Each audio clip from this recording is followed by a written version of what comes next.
Na těle má jizvy z mučení a znásilňování. V 6 letech byla unesena a prodána na pobavení prominentním pedofilům v Belgii. Dalších 6 let strávila v zajetí. Muž, který ji mučil, byl později odhalen jako Marc Dutroux. V roce 2004 dostal za únos a znásilnění 6 dívek, z nich 4 zabil do životí. Hostem DVTV je Anneke Lucas, která po 30 letech vyrovnávání se s traumatem promluví v Praze na podporu organizace Sociàlnì klinika.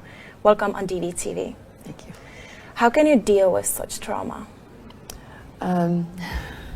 That's a big question to start with, but I've been dealing with this trauma my entire life. I was rescued. I was lucky to be rescued at age 11. Most girls or boys either don't survive or stay longer and then things get worse. So 5.5 years was a long time for this level of trauma, but I was privileged to be able to focus on healing. I'm been invited here by the Sociàlnì klinika, which is a place where people can get therapy at sliding scales, which is really important because I was always had to pay full price. So it's difficult for people with a background like mine who often have financial issues along with many others to find therapy. We will sure get to that. First, your words from TEDx in Klagenfurt. Yeah. At times, I felt the pain of the world, but after 30 years, I came up victorious. What was the hardest part about the coping with the past for you? Did you even find any forgiveness for those people? Well, yes. 2 questions. Coping, the hardest part of coping was that a few things. It was 20, 30 years ago, no one was really open to hearing anything about this. Even therapists sometimes didn't want to believe me. So it was just very difficult to be trying to heal from something that people didn't even believe existed. And it made it harder for me because it's hard enough to remember things and know that it's real. So that was really difficult.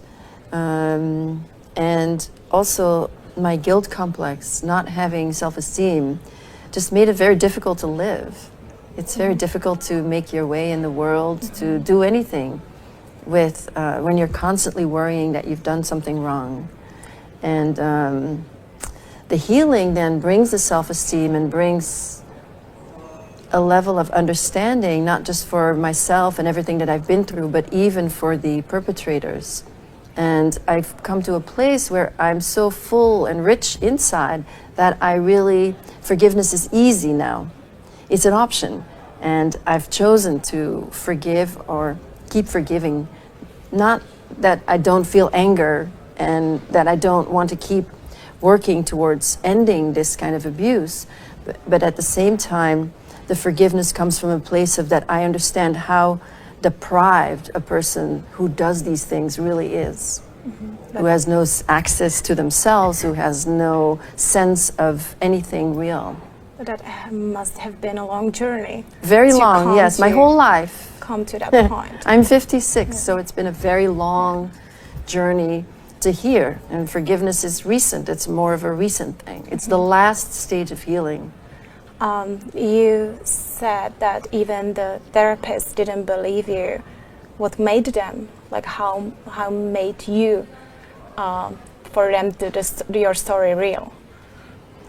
Well, I didn't stay with those therapists. I found people who are supportive.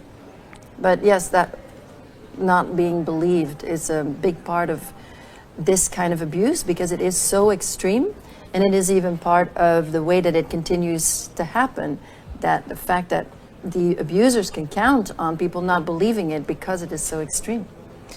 So your own mother sold you at the age of 6 to a group of pedophiles. What made her? What's the story behind it? Well, my mother's a very sick person, and you know, there are narcissistic or psychopathic parents, and they have no boundaries, and there's many of those parents The only thing is that my mother happened to be close to, connected to this network. And that made things that much worse. And who were those men? Did you recognize their faces from the television or? Not at the time, but I recognized them later when I was out and I realized that was that man who was there. So the leader of this network was the then Minister of National Defense in Belgium. And he then connected through children with powerful men around the world. So I was trafficked to the United States. I was raped by a Russian. I was raped by another prime minister of a big European country. So it was a worldwide network of world leaders and those who influenced those world leaders. You don't name their names, actually, but what happened to them? What happened to those people? Were they punished? No, not at all. You know, as long as this issue is not really out in the open and as long as the general public is going to have a hard time accepting that this is real, that people at the top levels of politics and society are engaging in pedophilia and darker things than that, it's going to be very difficult to bring those people to justice. Can you maybe share some of the insights from the community? You told me that you were raped and abused multiple times, but can you maybe share some part of the story? Of my story. Okay. Like what was happening in the community? You mean in the network? Yes, in the network, yeah. So the way I was used mostly so I was young, I was 6 to 11.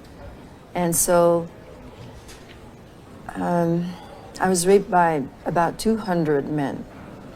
And these men were given to me as a very special thing for them.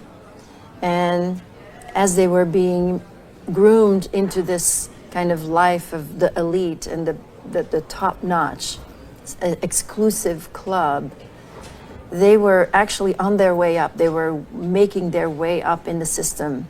And by the time they reached me, they had already been compromised with usually girls a little older than me. And then it just gets younger and younger. So people are drunk and then they are given a 15-year-old girl and they're recorded. So then they have material on them. Now they've done something illegal. But then by the time they reached me, I am so young. As such a young child, there's no way that anyone could pretend that this was not a young child. So I always thought they're going to say no. But I didn't understand why they never said no. But it was my job to actually make them feel comfortable because it was their first time. So they were filmed or photographed, and then these would be used for their records. So these people could become good pawns in the political system, would be owned by the people who were in charge of the network, and that could be used and given to others so that they could be put in certain positions and they would do exactly what those who are really in power would tell them to do. After a couple of years in the network, you were supposed to be killed. How did you survive? I was rescued by someone who was actually part of the network. This was a gangster. He was young, so maybe he was still a little not quite solidly on his path. But he was moved just right before I was to be killed and then made a deal for my life. Mm-hmm. And then you... And then I was let go. Mm-hmm. So this deal eventually cost his life. This is not a world where things are done, good deeds are done and they are rewarded. No, this cost him his life eventually, but I was out. It got me out, this deal. This gangster, then 21 years old, went to work for the politician then in charge.